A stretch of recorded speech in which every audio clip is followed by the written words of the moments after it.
Welcome to the show. This week we have the California Pariah, Jonathan Charney. We have James the Fat Man Stevens and Ryan Corpus Delecti Preston. And so far, the funniest thing I've heard, and horrible, depending on which way you look at it, it's a Business Insider article. Talks about undercover author finds Amazon warehouse workers in the United Kingdom pee in bottles over fears of being punished for taking breaks. So are they sending the bottles out? Well, that's what I'm wondering, because I can totally see it, being like a bachelor pad. There's just bottles of urine stashed everywhere. Yeah, that's what I'm kind of thinking. It's like my brother with his spit bottles. And the only thing it didn't mention is how many men versus women that work there, because that was the one part of the article I'm wondering is, are there women doing it, or are they just like, well, screw it, I'll be penalized, and are they using the she-we in a corner? It's just... They do have that. I forgot about that. Yeah. It's one of the weirdest stories that I've found in the last couple of weeks. And where was this at? This is in an Amazon warehouse in the UK. Which, out of all countries, I do not expect the UK. Yeah. Well, the UK is different countries. No, really? Well, I mean, I would assume. Well, he said country as if it was England. Well, the United Kingdom, I was just surprised that I would have always thought they would have been a little bit harder on companies. I'm surprised that. I'm surprised it's the UK, but I'd be slightly less surprised if you said it was Wales. Well, let's just say I was expecting it to be Bumsville, Idaho, instead of being in the UK. So it's in Staffordshire. Author James Bloodworth went undercover at the Amazon warehouse in Staffordshire, UK, for a look on how low wages in Britain. He found that the warehouse fulfillment workers who ran around Amazon's massive warehouse gathering products for delivery had toilet bottles. So that's, and my first thought after reading this article really was the breakdown on the gender line. What do you mean? Somebody just did some video online about what it takes to do same day shipping. I wish I could remember who it was to give them credit for it, but I haven't watched it yet. But I'm guessing they left this part out of that's how they're able to do same day shipping is they have their employees peeing in fucking bottles. Well, and what I meant was, what I said was, I can see guys doing this, but were the women doing this? Were there no women on the floor like that? I'm curious on how that breaks down. I mean, they'd have to kind of go and walk around. Whose wee bottle is this? I mean, they're going to do a genetic. Do you really think they're going to do that, or do you think they're going to go and look at the CCTV footage? Cameras. There's not UK, cameras everywhere, so they have CCTV in there. Well, the other. The most interesting thing in the article said the bathroom's 4 flights of steps down, which that surprised me. Yeah, that's a little bit surprising. Because you think you'd have it on the warehouse floor, that you'd have some porta potties in there or some shit. I mean, something. Yeah. So they have bottles, and they're saying there's targets, so you have to do so many targets per shift, or you get in trouble. Bottles. You have to fill this many bottles. Targets. You're not filling your quota, sir. Well, targets being so many orders filled within the end of the day. Yeah, I understand. And so they were saying, but we'll get penalized. If we go to the restroom, and the typical. What I'm wondering what the implied language or what the implied situation was that got them to all think this. Because I doubt it was very explicit. Listen, we will shit can you if you take a piss. Or something even ridiculous like you get one, pee break per day kind of thing. So it says you have and you got to raise your hand. I mean, but it says did somebody just walk in and say oh, it'd be a shame. It's a nice place. It'd be a shame if somebody had to take a piss here, Right. It says you have to pack 2 products per minute. Damn, that's insane. I'm kind of curious too. I bet it was some sort of low-level manager who was basically, like you said, it would be a shame if something would happen to your job.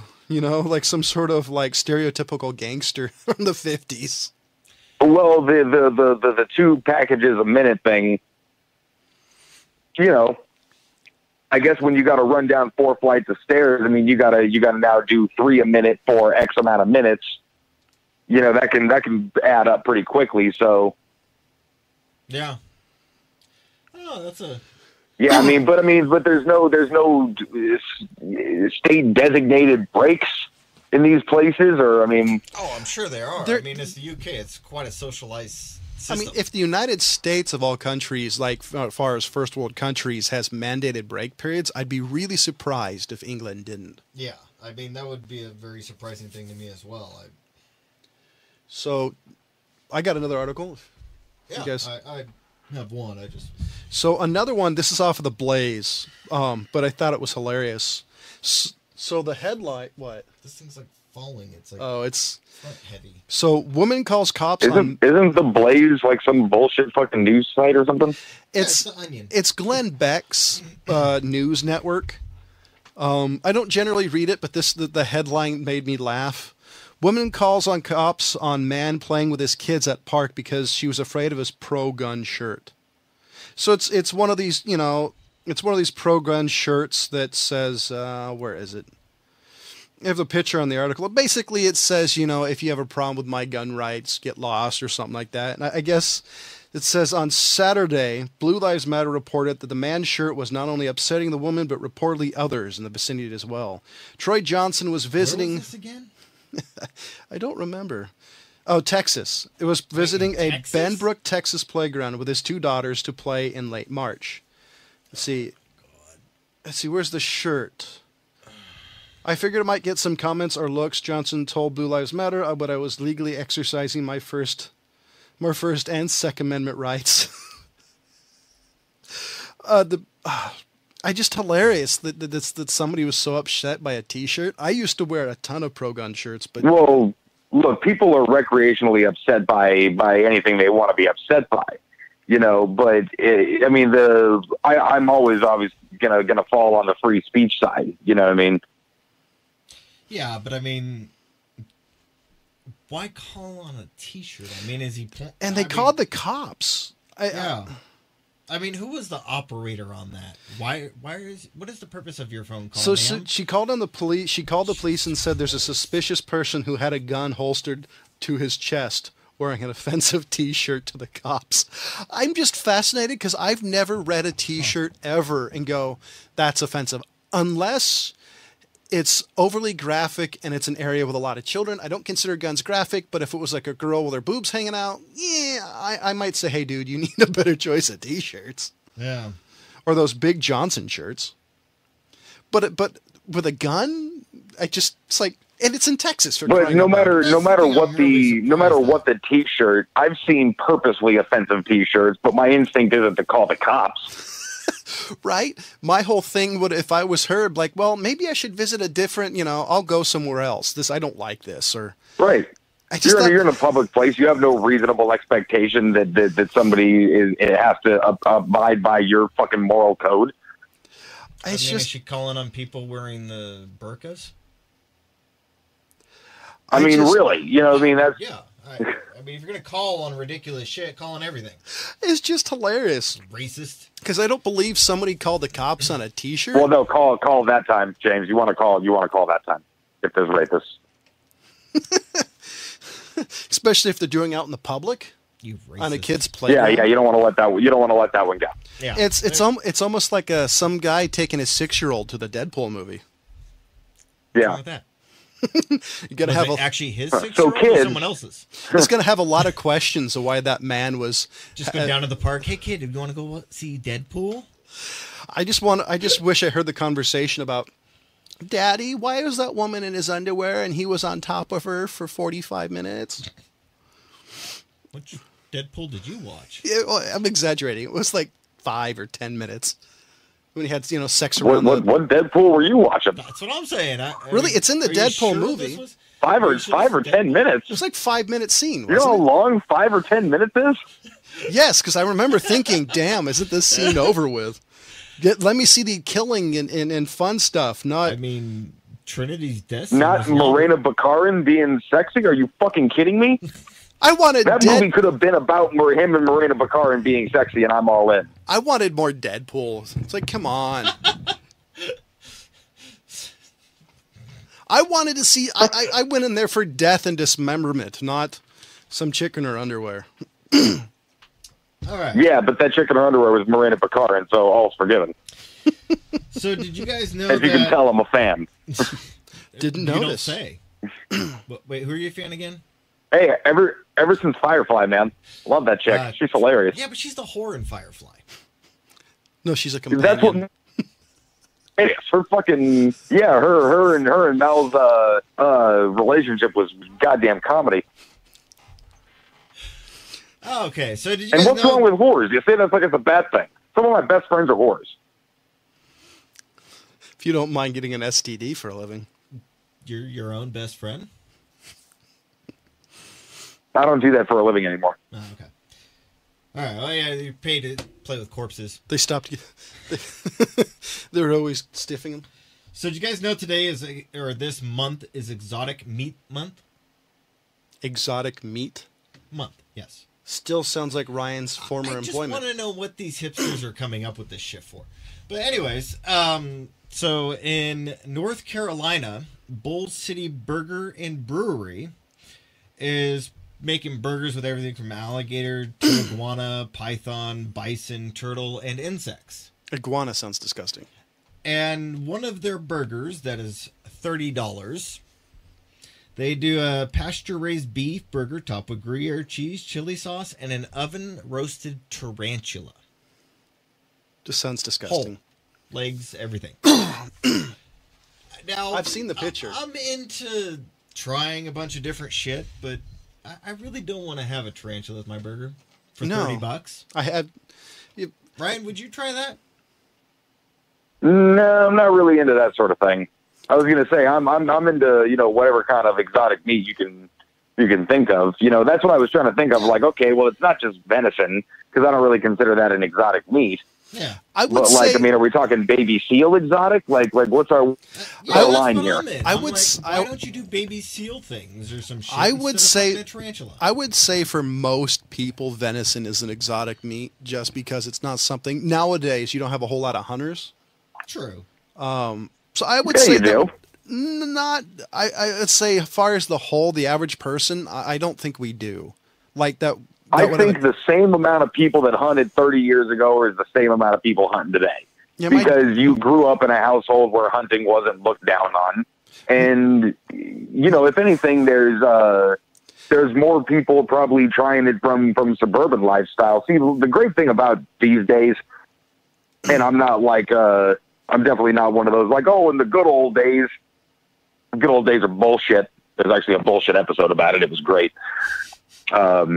But nowadays you have access to all these different types of things, be it hobbies or lifestyles, diets and things that you would only otherwise hear from your friends. Like you didn't look into blacksmithing. You either knew a guy who was a blacksmith and decided that would be fun, or that was it. You just never thought about it. And my dad was hunting 30 years nowadays you ago. can watch a YouTube video. Sure, but that's whatever, I'm just a lot saying, of people don't hunt when they get a little older. I would say the average Joe Schmo out there has maybe had venison once. I don't really think there's that many people who are hunting who are at least sharing the meat. That would not be enough to be at least quasi-exotic. Now, alligator, definitely iguana, of course. Turtle. Emu. Turtle. Buffalo. Yeah, turtle. Well, Definitely turtle, emu, Well, emu burgers up in our area has been around for quite a while. Yeah. But we have emu farms nearby, so... And people have been farming emu for a while, too. Yeah, that's the thing. I still think it would classify, but yeah, no, I mean, it's definitely on the more common end. Now, turtle? I've never heard anything good about turtle. Yeah, but, as far as, exotic, if you're going to a place, and they didn't say how much the turtle burger was. Would you consider bear exotic? Because it's common, but not uncommon. I would say I'd consider bear on the exotic side of the chart. I would say it's more exotic than not. But yeah, I'm into the same thing as Ryan. Like, get me some baby seal. Like, do something actually exotic. You two love going clubbing. Go out there and club it, tenderize the shit out of it, and bring it back and cook it. Come on. Come on, you really want killer whale. No, too much mercury. That's just kind of where I draw the line is the mercury content. I ate sushi. That's got a lot of mercury in it. Yeah, that's why I wouldn't go with dolphin. Yeah, dolphin too. Yeah. So gonna go from happy to sad news. Dude, Arlie Ermy died. I know. I know, man. It fucked my morning up, bro. My fucking boss told me, and I was like, not Gunny. Fuck, dude. That sucked. That guy was awesome. He wasn't even that old. What was he, 75? 70 something. I actually got to meet him. Yeah. Did you really? Yeah. So the old guy and I were out in the SHOT show. I have an interview up on the Old Guy Tech's website. He was talking about riding steers as a kid, which I thought was hilarious. Yeah. No, he was a cool guy. He said he really loved his job because he gets to shoot other people's ammo and he gets to shoot other people's guns and never has to clean them. Right. Yeah. No, he was super chill. Yeah, that's the best. And he was a cool guy. Never heard anything bad about the guy. And the other thing is, I guess I didn't realize he was an honorary gunnery sergeant. I guess he was a staff sergeant when he got out of the Marines. Yeah. And I guess somewhere early 2000s they made him an honorary gunnery sergeant. Yeah, based off of his role in Full Metal Jacket and just kind of the stuff he was doing along with that. Because that became his thing, was the tough drill sergeant guy. So they. Because I loved, well, he was a drill sergeant. Yeah. But obviously you don't have to be a gunnery sergeant to be a drill sergeant. Yeah, but they upped his rank. But it's kind of I figure like an honorary degree from Cornell or whatever. It's the same kind of thing for him. Yeah, basically. I was really bummed because I loved I didn't actually watch Full Metal Jacket till it was much later in my life, but I really liked his History Channel show Mail Call. Yeah, that was actually a pretty cool show. He did a bunch of cool stuff, and I was really bummed. And then Harry Anderson from Night Court dies at 65. One of my favorite childhood shows. Yeah. If you guys haven't, I think we did talk about Night Court in the show. It had John Larroquette and Marky Post. I don't remember all their names. It's been a long time since I've seen it. Dude, I was like, there's been a ton of cool celebrities. Ones I actually really like died, but Arlie Ermy kind of fucked me. It was no.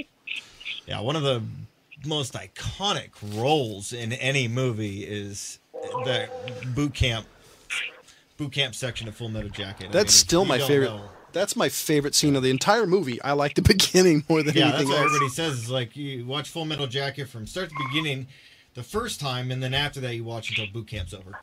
So there was a line there on Facebook. There's a line on the movie talking about how Marines' job is to die. And they were basically pictures of him with that quote. It's just dude, too soon. I don't know. So, I kind of sent Ryan a meme the other day that we did kind of have a discussion kind of about that we wanted to know the rules of it. The meme was, just got fired from my job at the funeral home for inventing casket ball. Now, we were kind of joking around that we wanted to know the rules of casket ball, and is this basketball or field hockey? Well, I'm going to get into it. Or soccer. So, there actually is a thing called casket ball, and it does exist. They didn't see your phone. I know. I'm trying to. There you go. See, there's shit on my phone. You see, I'm reading. Anyway, well, it didn't take people long to come up with rules for basketball either. Yeah. Well, this one, it's kind of that I guess the origins of it were that two live people that really never got to settle the score, I guess. It came up with it in North America. And the opponents would hurl 10 to 14-pound balls at each other in an attempt to render them unconscious. Damn. And so the rules of casket ball are, the game of casket ball is divided up into 2 10-minute periods called doopies. And each deceased opponent must slide their casket on ice into a foam ball called a puck ball, which is then knocked into the net called the net. 2 deceased opponents? Yep. The winner is the deceased player whose casket has netted the most balls. Hilarious. Now, I'm just wondering, were they throwing these 10 to 14-pound balls at each other, not just to make the other person unconscious, but to kill them? And they fall in the casket, and then they go. It's just kind of confusing rules. I need some clarification there. I mean, I guess the rule guys are dead, so they don't have clarification. That's hilarious. But yeah, I kind of found that was an interesting Basketball, and according to this thing, the recent famous basketball matchups are Walt Disney versus Adolf Hitler and Bob Hope versus Frank Sinatra. Hilarious. So, have any of you guys watched the new reboot on Netflix? Of? The reboot. No, I haven't. So, I haven't The seen new it. what? It's actually called, the show's called Reboot. It's called Reboot. Oh, Did you ever watch it when you were younger? No. no. I don't know. I don't even know what it is. It was one of the very first truly CGI television shows. Yeah, it I was was actually all gonna it was watch it, I an just early haven't done it. CGI. So apparently, since at least my generation really loved it, apparently it's live action. It's basically a Power Rangers. So apparently these people find this from the video. I haven't had a chance to watch it. So apparently what happens is they find this room with like this download chamber or upload chamber. They go on there, uploads them into wherever this is, and shenanigans happen. So it's like So mighty. it's kind of a rip-off of Tron as well? Yeah. And And it's The Matrix? pretty much. And need to keep going, or we're just going to... Keep going. Let's see how many you can name. That's about as many as I got at the moment, but there's also, what was it? Didn't they do kind of similar in, what was it, War Games? And... War game? And the other one, The Gamer. They did that in The Gamer with Michael C. Hall. Ready Player One. There we go. Yeah, but that Ready Player One, you weren't being downloaded into the server. It's pretty much having, your Tron. Well, I Tron said definitely was. Yeah. So I was I already just, said Tron. I was kind of I bummed already said Tron. because I was looking forward to it until I heard there's any like remote live action stuff on it. Actually, the one that I did actually watch that is a not reboot, but it's another reboot, is Lost in Space. Is it any good? It actually is really good. I actually enjoy it. So does it carry the campiness of the original or the more semi-serious tone of the movie that came out in the 90s? It's not as serious as the movie, but it's not even remotely as campy as the original. I heard Dr. Smith's the chick. Yes, Dr. That's Smith awesome. is a chick. And the thing that I was actually surprised by, it's got Captain Flint from Black Sails, Toby Stevens. And I actually really like I like that guy. Yeah, I like him too. And he's actually doing a really great role in this. And I don't see any of the reflection of his role from Black Sails, which is hard for some actors to do, is to make a transition. But he's doing it really well. Who's he playing? He's playing the dad. Really? Yeah. I'm definitely gonna have to check it out. It's on my list of stuff, but I'm too damn busy. Yeah, I actually burned through all of it in like a day and a half. So How many episodes is it? like 9 or 13. It's not a very long. It's their normal. I think it's 13 episodes, but it's like. You think it's gonna get renewed? I hope so. I think it will so far. I'm gonna have to check it. I 'cause- was. Sorry, go ahead. No, I was a really big fan of the movie. I like the 60s series. But if Dr. Smith, and for some reason his name escapes me, wasn't as good as the guy who played it in the movie, he played Zurg. The Dr. Smith in this one, whoever they picked, has actually really doing a really good job on the role, I think. Is she playing? Wait, by the movie, do you mean the bullshit fucking Yep, the one with Matt LeBlanc? not Chandler. Matt LeBlanc, yeah. Yeah, Matt LeBlanc. Man. The guy who played Dr. Smith. Yeah, Gary Oldman played Yes. Dr. Smith. Yeah. That's Dr. Smith. What I really like. So if it wasn't as good as that Well, character, because it's fucking Gary Oldman. He was the only decent thing in that movie.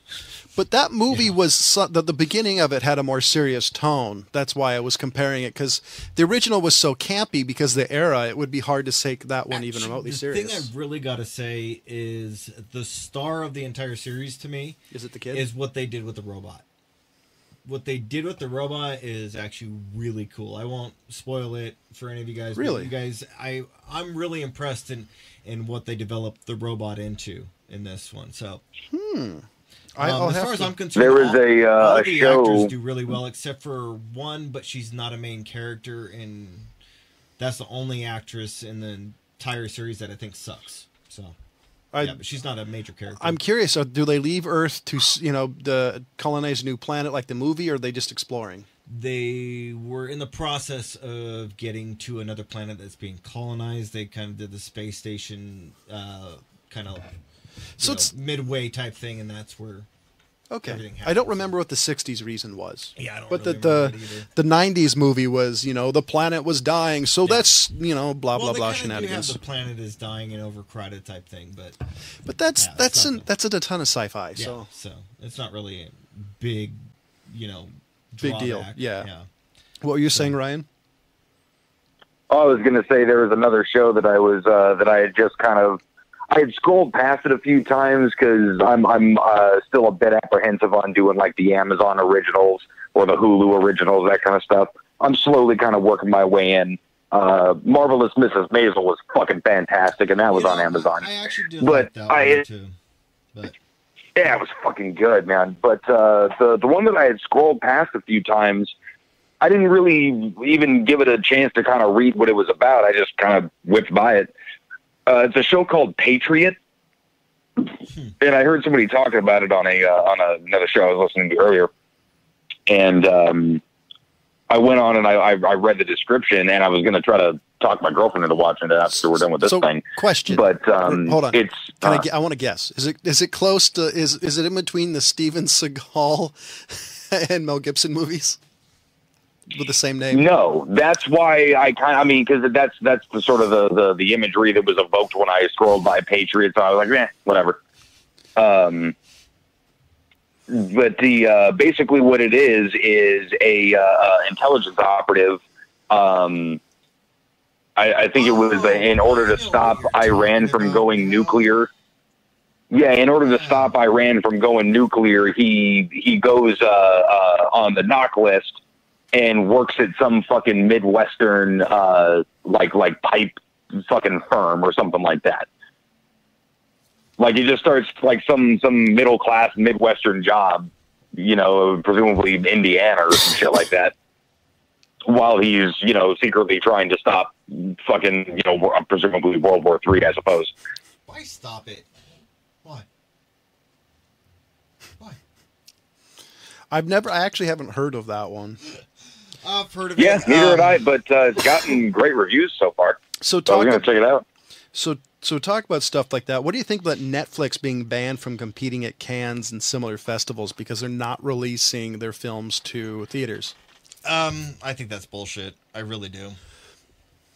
Well, yeah, because I guess when people go to film festivals like that, the idea is to get it sold to a studio who's going to then distribute it either into theaters or DVD or et cetera. I guess without that, what's the point? If you're your own distribution thing and you're just going to show up and win all the awards, I could understand them obviously being accepted for Emmys and Oscars and those types of awards, SAG awards, Directors Guild, Writers Guild. It does seem like you're pissing up a rope a little bit, festivals, though. But the film festivals are for, like the independent filmmakers who are trying to get their film sold. The way I understand film festivals, if there's some other weird reason that they didn't want them in there, then I get it. But it's not your average award show. You know what I'm saying? The film festivals are like, hey, look, we did this thing for like a couple $1 million. Hopefully we win some awards here so we can get some distribution. Oh no, totally. It's like it's for places like our friends at Shunk Films who did A Girl and a Gun and The Cell type of thing. But I think it's weird because I think you're kind of pissing up a rope because pretty much as I hate to say it, theaters, I think at some point in time are going to become niche products, a niche experience. No, they've fucking Marvel Studios has seen to it that will never happen. I think at some point in time it's going to be a little bit of a more limited experience because pretty much Quentin Tarantino is right. Right now going to the theater is like watching TV at home. You've got $15 popcorn, $20 tickets. I can do all that at home. Certain things are either a communal experience, like horror movies, people still like to kind of go and see in a crowd and have that experience along with it. No, I put them in a cell. So here's my thought. James and our kids and your kids, unfortunately, at some point in time are going to get the experience of watching more movies at home. And what about that? You know, what about the next generation? Dude, I've been watching movies at home. I've been watching movies at home my fucking whole life, and I'll still go to the movies if it's some big tentpole thing. You know, I went and saw King Kong in the theater because I want to see that big. I don't have a fucking 14-foot screen in my house. I don't know. I mean, I do think the theater is going to be around. I do think the paradigm shift is with Netflix and his companies like that. Disney being an old school, I can totally see them releasing to the theaters, but I think the theaters are going to be having some major competition. I think what the competition mostly is in network television. You know what I mean? It's ABC is going to be fine. But as far as people consuming their content from like an actual television appointment viewing, that's gone. Oh yeah, I mean, time shifting and DVRs. We have to be at home at 6 o'clock because it's must see TV fucking Thursdays. That is, people would laugh at you as you say like, "Oh, were you watching in front of your TV at 8 o'clock when that thing aired?" And be like, "No, what are you talking about? I'm going to watch it later on tonight, probably like at 11 o'clock." They've been doing that for a long time with TiVo. I mean, and all that other shit. Right. I do think theaters it's are mostly for TV though. Excuse me. I don't know. I think it's gonna. I do think theaters are going to be having issues. Now, I don't think it's a good thing. Just because the benefit about going to theaters is there's less distraction. It's a better way to view the art form of movies and cinema versus being at home, because I have to, if I'm at home and something's happening, I got to pause it, got to get up, go back. But are you talking, as far as it becoming an issue, are you talking like 10, 20 years from now? Is that what you're trying to say? Yeah, I mean, not the immediate future, but I think sometime in my child's lifetime, theaters may be going away to some degree. Nah, no fucking way. I mean, just the simple fact that plays, I mean, something that's been a thing since, stage plays have been a thing for hundreds and hundreds of years, if not thousands of years. When's the last time you went to a play? Definitely thousands of years, actually. I mean, people still go to see the theater. It's not some dead art form. But it's niche. It's a niche art form. No, it's not. Are you fucking kidding me? When's the last time you went to a play? Everybody in the world wants to see Bookman or Hamilton. Well, dude, you think I can afford fucking Hamilton tickets? Well, no, I mean anything. When's the last time you went to a play? Doesn't have to be Broadway. But I think John's got a good point. I think as far as it's going to be concerned, I mean, when was the last time ticket prices were under $10? And now you're bringing up like, you think I can afford to go to see a play? Do you think ticket prices are going to go below 15 again? It's going to have to be a value proposition. Well, they're about 14, 15 now, but also a lot of these theaters are throwing in the lazy boy seats. Yeah, the bring your food bring the food to your seat so you don't even have to get up. But I think all kinds of little things that they're.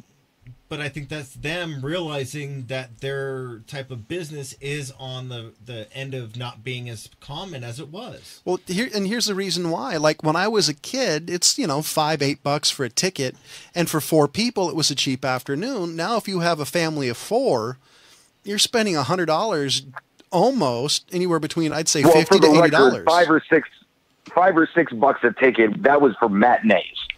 I think what it is the value proposition isn't there anymore. That's why I do think they changed the seating. That's why I think they've started doing dinner theater in theaters more, because they're losing ticket sales. Now, people are going to go to Marvel and going to go to that, but I do think eventually they're going to have to figure out a better value proposition. Now, a lot of people have thought about, okay, for that $15 per ticket, you also get an ability to watch it online. Or what else can you do? Because I do think they're going to start struggling. I think they already are struggling. I think people are always going to watch movies, and you might see some ebbs and flows when it comes to ticket sales or things like that. But it's always people are always gonna meet up and go to the theater, and they'll survive enough. There might not be as many screens or as many things or the big giant, Google Plexes and things like that, but it's still something that people want to do on a Friday night. Let's go see a movie. But I'm thinking like 10, 20 years from now, I think that the theaters have realized that that their ticket sales have gone down in the past, I'd say 10, 15 years. And that's why a lot of studios are also releasing DVD releases a lot sooner than they used to be. I think. Well, yeah, for sure. When we were kids, a movie was in the theaters for 6 to 8 months, and you didn't get the VHS release for like a year or two. I think. Now, yeah, well, it it's like depends you on get the movie. The DVD or Blu-ray release within 5 months, Or- if not sooner. I've Yeah, literally, and, I've and literally yeah, seen them sometimes on. it's a lot sooner. I've literally seen them on movies that did poorly. There was that. What was it? It was that whale movie that came out, the Whale's Tale Really? or Water Tale or something like that. Literally, it was in theaters. Shape of Water. Something like that. It was with the guy who played Thor, I think. Shape of Water. It was one of these movies that it did so Oh poorly. wait, you're talking about In the Heart of the Sea. Yes. It was literally in theaters one week, and the next week it was in Walmart for sale for like $10.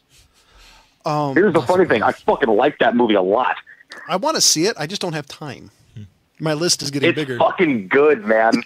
That was a fucking good movie. I even talked to Gal into watching it, and she dug it. I right? think Yeah, she liked it. Right. I think what's going to happen is I think it's going to be they're going to be more like theaters and plays. Is the fact it's something people do see, but I don't think it's going to be as common. I do think people's entertainment, and people in the future may not even watch on their giant screen TV as much, because I know a ton of people who watch content just on their cell phones or tablets. Yeah. I think Yeah, what but it is, those people are called dumbasses. I think what it is I mean, the only reason I stay home is because I got a goddamn big ass TV and it's in 4K. I think but what's there's still things that I'm like, no, I want to see Avengers Infinity Wars in the fucking theater, you know? I think it's a paradigm shift. I just think what's going to happen is just shift in the way people do things. No, I hope theaters are still around. I love going to the theater. I think they're going to adapt quite well. I think they're going to see where the ball is headed, and they're going to get in front of it, and they're going to be there to catch it when they're going to stay viable. Now, what really interests me is, are they going to stop with doing nonstop Avengers movies? Because I know a ton of people who are tired of nonstop superhero movies. Well, they don't have to go to the theater, but trust me, they're going to make their money. And they have the plan worked out for the Marvel Universe for like the next 20 years, dude. Mm-hmm. No, I know. I'm just wondering, because there doesn't seem to be, and I haven't had a chance to watch a lot of reviews, I don't see a lot of original content still.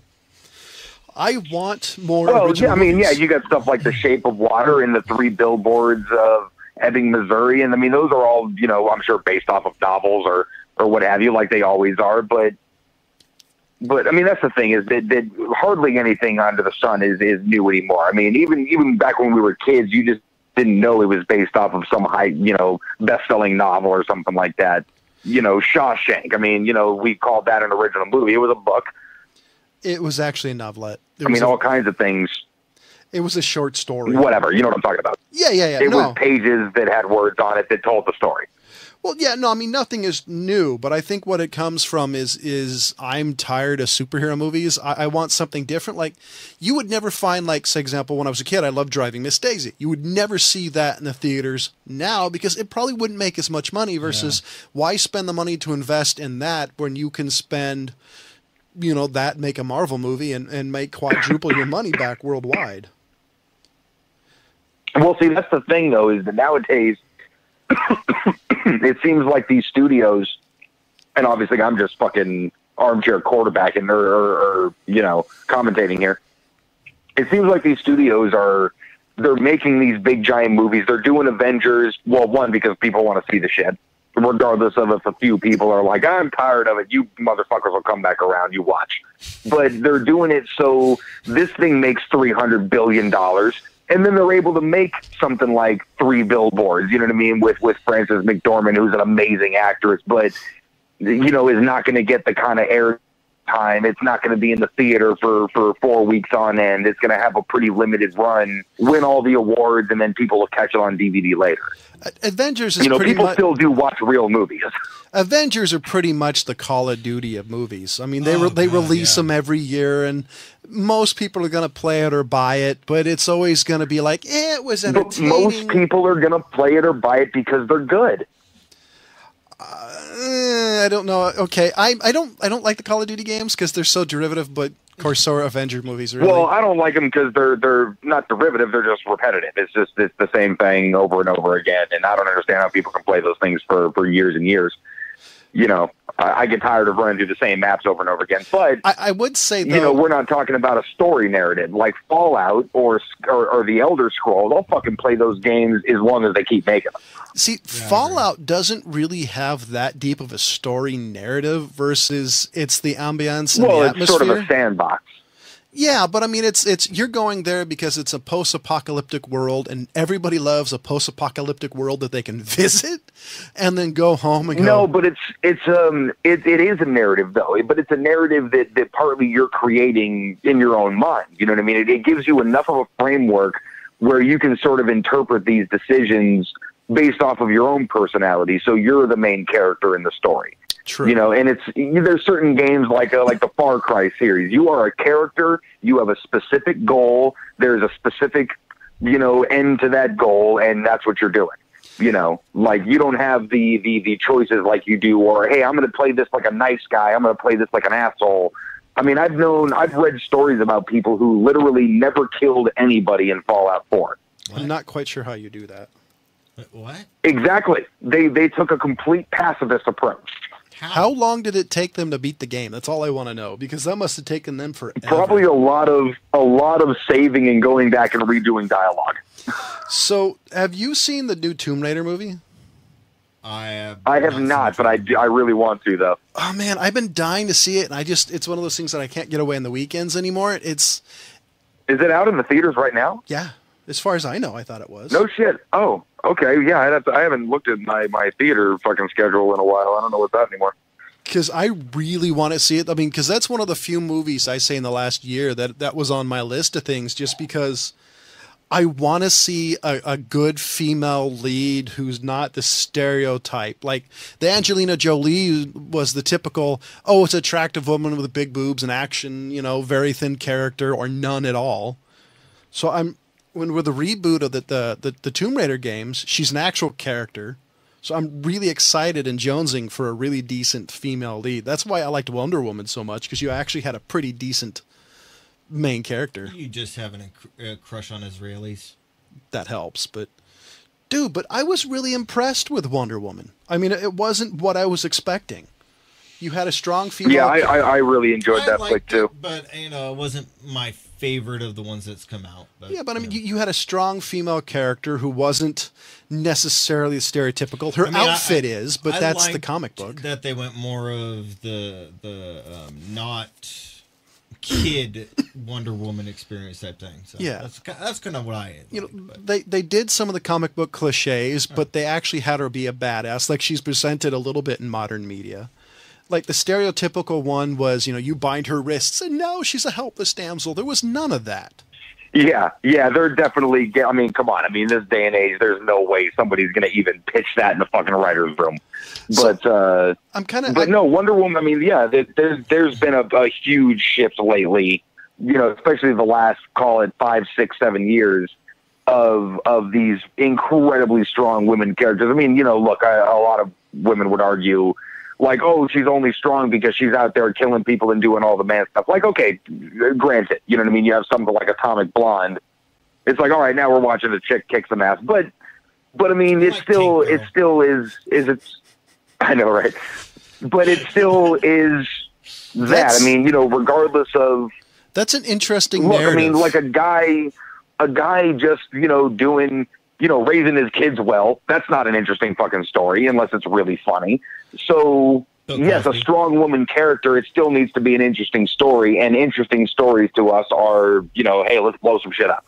I think that's an interesting narrative that the only way they think a strong female character can be strong would not by doing, you know, like they're saying basically killing is a masculine thing. That's an interesting narrative for a movie to go, for anybody to take it.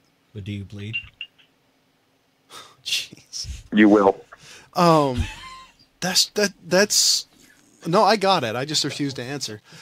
I just find it fascinating. That's a really interesting way to take it. I would have never thought that somebody would have said that. Really?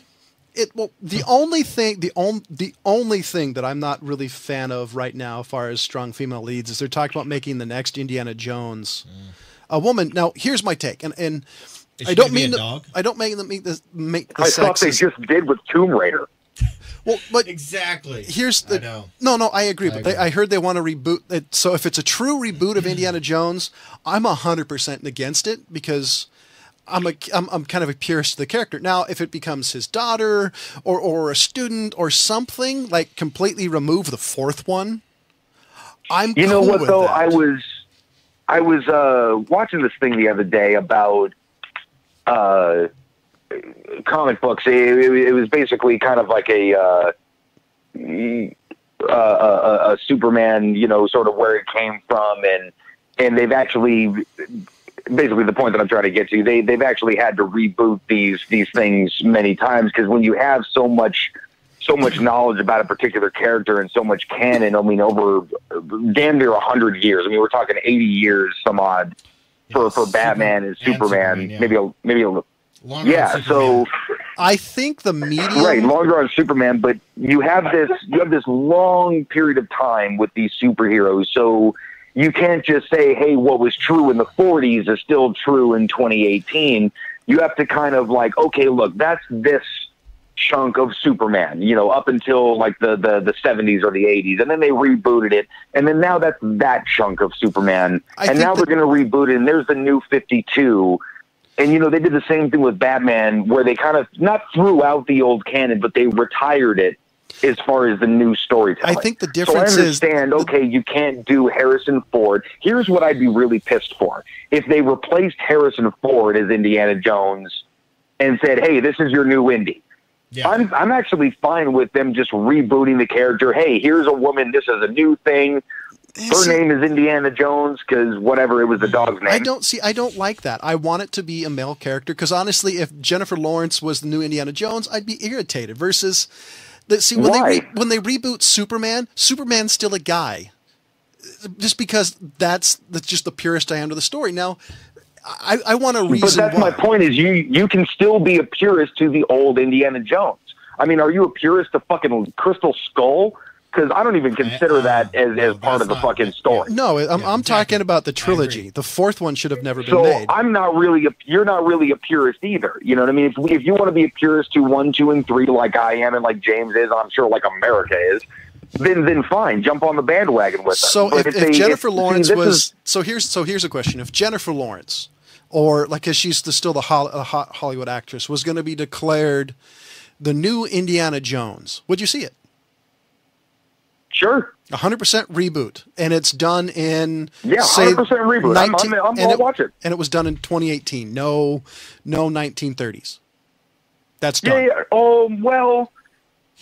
Because it's a reboot. Why would you do it in the 30s? Because to me, it's the quintessential time for sort of the archaeology excavation. Everything was still kind of mysterious. But it's a reboot. Now we know too much. There's a lot of technology, but it doesn't matter.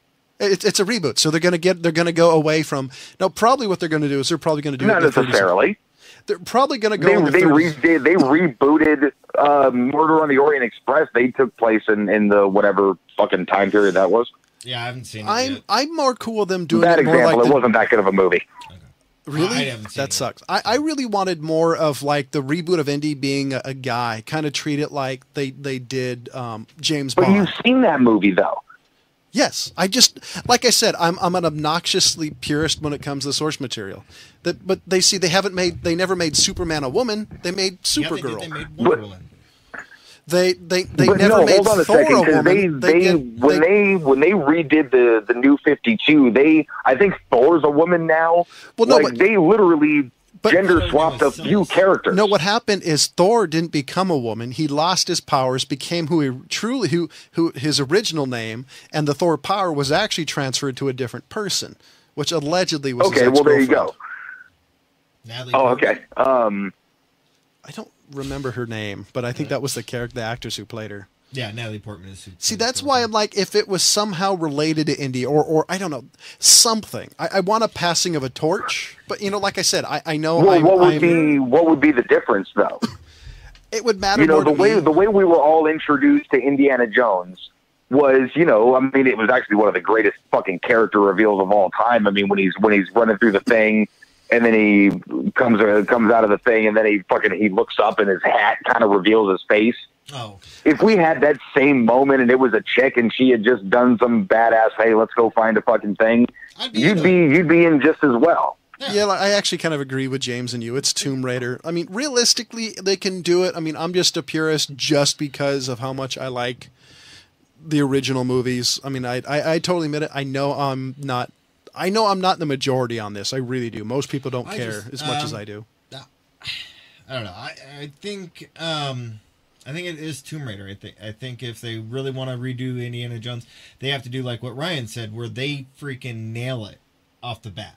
Or they're going to have because 1,000... Because Indiana Jones nailed it. Yeah. You know, Raiders of the Lost Ark, the reason that we love it, because they fucking nailed that movie. I don't think... You give me another good adventure movie and I'm in all day. Yeah. Well, I don't think they're going to be able to do that, though, for a couple of reasons. For one, Indiana Jones was kind of a throwback to those style movies in the 30s and 40s anyways, but I think what it is we have such high expectations of it.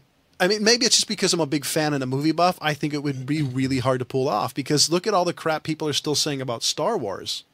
And those are the hardcore fans. Look at all the crap that they're still saying about See, Crystal Skull. here's the thing is, I actually don't think it'd be that difficult. I think with the original, not the original, but, you know, like with Crystal Skull, like James was just saying, they jumped the shark there because they didn't know where to go with the character. You got old Indiana Jones, so okay, we have to have some new kid to make this sort of viable. And the movie ended up kind of sucking some assholes. No, I think what with it was... this one, okay, we're back to young characters, and it's not that fucking hard to make a good adventure movie. It's really not. I think, honestly, what it was is it was supposed to be the beginning of a new trilogy. I actually think it was supposed to be a patching of the torch. What they didn't realize is, A, the movie was cheesy as hell, and B, how many people dislike Shia LaBeouf. Really? Well, he's definitely not any River Phoenix. I would actually be for a reboot of the Young Indiana Jones. Make that a live action. Oh, man, River Phoenix would be dope. I really think that's what they were trying to do with the one throwback, like, kind of history scene where they had River Phoenix. And, you know, I think that his death kind of threw that under the bus. Well, they did have was it the Chronicles of the Young Indiana Jones? That was shit. I liked it at the time. Yeah, it was shit. That was shit. I liked it at the time. It was I haven't seen awful. it since. Yeah. Like I said, at the time it came out, I liked it, but I haven't seen it since. It's like watching The Goonies again if you go watch it. You'll be upset. Probably. Because it sucked the first time. Yeah, you will be. Suck again. So, well, I don't know. We'll see. Of course, you know, I was excited about the new Mummy movie until I realized what they were doing, and I disliked it. And I actually watched it and I tried, and it just... The biggest problem with me is it's the image I have of it. To me, Indiana Jones will always be Harrison Ford because it's not a character that's been played by different people. You know, so that's the issue. It's a problem with me. But, you know, but that's the same thing. I mean, Batman wasn't played by anybody else until Michael Keaton did it. You know what I mean? I'm sure there was people at the time like, how dare you replace Adam West? I don't know anybody who at the time who actually complained about that because of how campy it was. I think more people are like, why are they making I think more people for that movie were like, can be why one were of they those making another characters that Batman? becomes like a... But it can become one of those characters that's like a Batman or a James Bond or somebody. There's always going to be a new character. We can years, you know, and things like that. We'll see. I mean, hey, I wish them luck. I'll see it just to see how big of a mustercluck it is. I mean, I'm hoping it's good. I'll go into it with no expectations, hopefully, instead of like panning it. I want it to do well just because I love those style adventures movies, and that's not really what they do anymore. Yeah, I don't see them doing that. Yeah, I know it's not a genre that gets enough going on. I mean, even like Die Hard, which I even consider on the edge of an adventure film, they don't do anymore. It's well, I'm talking about like a good treasure hunt movie, you know? Oh no, yeah, no, I completely agree. They don't do anything like that. Well, they tried with National Treasure. The first one was good. Yeah. The second one was ridiculous. On top of an already ridiculous plot, I mean the first one, they somehow topped it to make it even worse. Which I'm not quite sure how you do that. I mean, that's the Disney version. I mean, just like, hey kids, look, adventure. Well, technically Disney owns Indiana Jones, so we'll see how that goes. Yeah, but Indiana Jones wasn't really. I mean, definitely liked it as a kid, and it wasn't really it could be considered a kids movie, like a PG, fucking movie. Fun for the whole family kind of thing. Yeah, I saw Last Crusades in the theater, so The Outlaw Josie Wales is PG.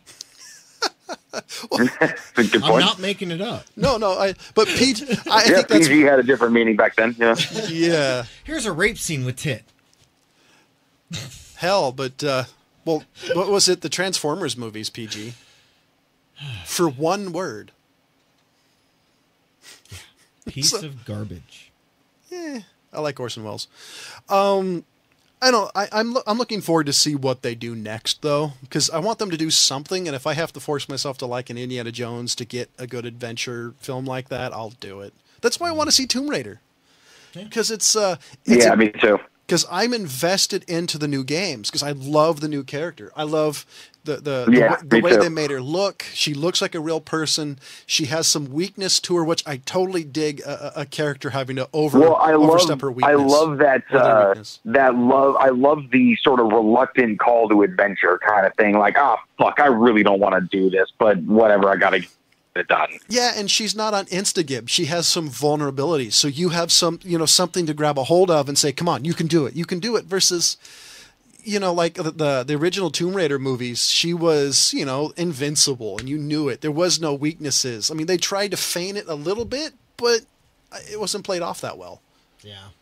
Yeah, it was. Those first ones were bloody embarrassing movies.